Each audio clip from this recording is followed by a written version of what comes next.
listen to music a lot. So much so that I will willingly listen to a song over and over and over again until I get physically sick of it. Pink Pony Club.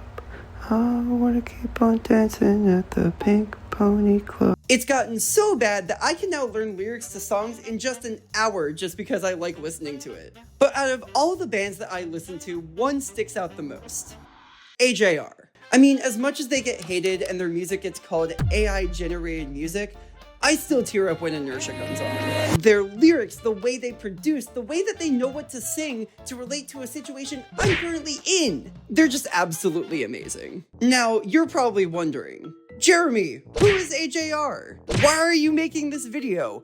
What's the point of all this? Let me explain. This story goes all the way back to the year of 2013. About 12 years ago, there I was, 11 years old, in my room figuring out what to do after the school day. Now, let me tell you a little something about 11-year-old me. He was not very mature. Not saying I'm mature now, but I've definitely grown up since. Are you sure about that? But 11-year-old me was into stuff that most 11-year-olds weren't into. While all my other friends were into superheroes, Xbox, and sports, I was interested in the Nintendo Wii, YouTube, and most importantly, SpongeBob. For those who know, this becomes important. So back to my story, 11-year-old me was scrolling through YouTube, as one does, and I had just got done watching all the YouTube classics that day. Like The Mysterious Ticking Noise, Evolution of Dance. My parents showed me a lot of the YouTube classics back then. But then I came across a video that caught my eye. It was a thumbnail of SpongeBob, and the title read, "I'm Ready Song." I mean, I assume you guys know SpongeBob's classic catchphrase, "I'm ready," right? I clicked on it, and just because it had a sample of SpongeBob, I immediately loved it. So when I clicked on the video, I didn't really care who sang it or who the channel was. All I cared about was SpongeBob and his classic catchphrase, "I'm ready." So after the video was done, I quickly forgot about it and just went on about my day. Now, fast forward to 2019, and now 18-year-old me is in his room after school, but this time, I had my own computer. Wow. Yeah, I didn't do much after school. All I did was watch YouTube, play games, and talk to my friends over Discord, so I know, super eventful. But anyways, as I was scrolling on YouTube, I happened to catch a very catchy song coming from my siblings' room just across the hall. What song was that? You guessed it. 100 Bad Days. Oh, you thought it was the I'm Ready song? No, that doesn't come until later. Anyways, I heard 100 Bad Days and I thought the song was super cool. I asked my sibling who made the song and they said AJR. And I said, who? They had explained that they were a band that makes super relatable music and that they were just a super good band and all that. So I brushed it off. I didn't think much of it. I just thought that, cool, there's a band that's super relatable and super good. Cool. Okay, so now fast forward, and I swear this is the last time, to 2021. I was working as a host at a restaurant, and I was with my coworker in my car after one shift. I was driving him home, and my coworker and I got onto the topic of music. And one of the bands that he had mentioned was AJR.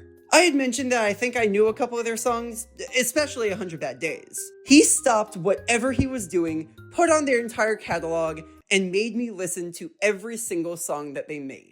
Okay, it wasn't every song, but it was basically their 3 albums of The Click, Neo Theater, and OK Orchestra. Did they make OK Orchestra in 2021? Let me check real quick. Yeah, 2021. So yeah, it would have been that time. Cool. And basically that entire car ride listening to their songs, I became obsessed. I mean, it was every song that hit just a little bit of relatability of my life. I don't even know how they did that. But basically, ever since my coworker made me listen to their entire discography, I just became so obsessed. So I guess thank you, coworker from the restaurant that I used to work at. To tie this all together, I eventually found out that they wrote the I'm Ready song, and that just made my obsession just skyrocket after that. But ever since then, I'd listened and memorized most of their songs. I've been to one of their concerts. It was the best concert I've ever been to.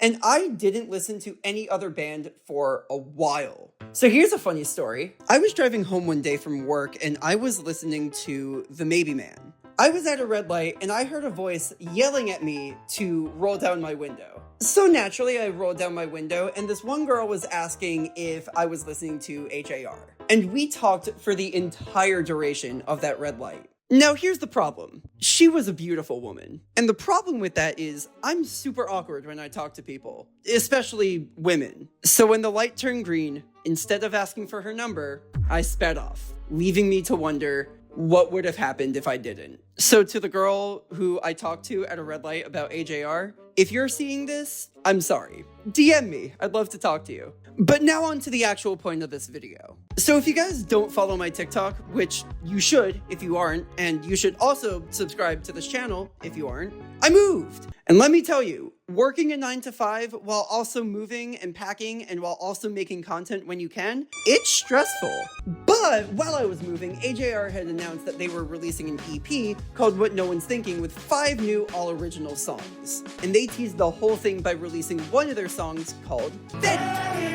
Now, I swear I got this idea from TikTok, but before recording this video, I tried to find the original video where I got the idea from, and I couldn't find it anywhere. So it's anyone's guess where I got this idea from. But I got the idea to film myself doing a little dance with the caption, "Being an AJR fan is so much fun. You wait years for 3 brothers to release music that makes you rethink reality for a second." But I posted it, I went to work, and I didn't think much of it. So this next part is where it gets wild. I thought this TikTok would perform like any of my other TikToks. 1,000 views, couple comments, and there, call it a day. Bye-bye, gone. But when I looked at my account the next day,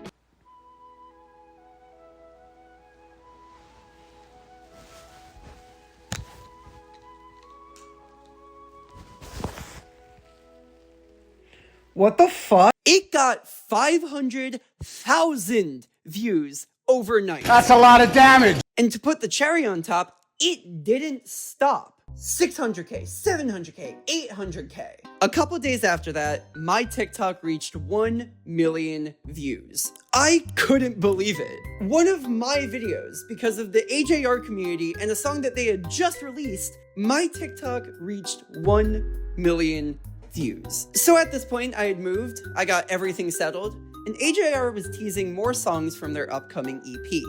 So I decided to post another TikTok with their newest song, The Big Goodbye.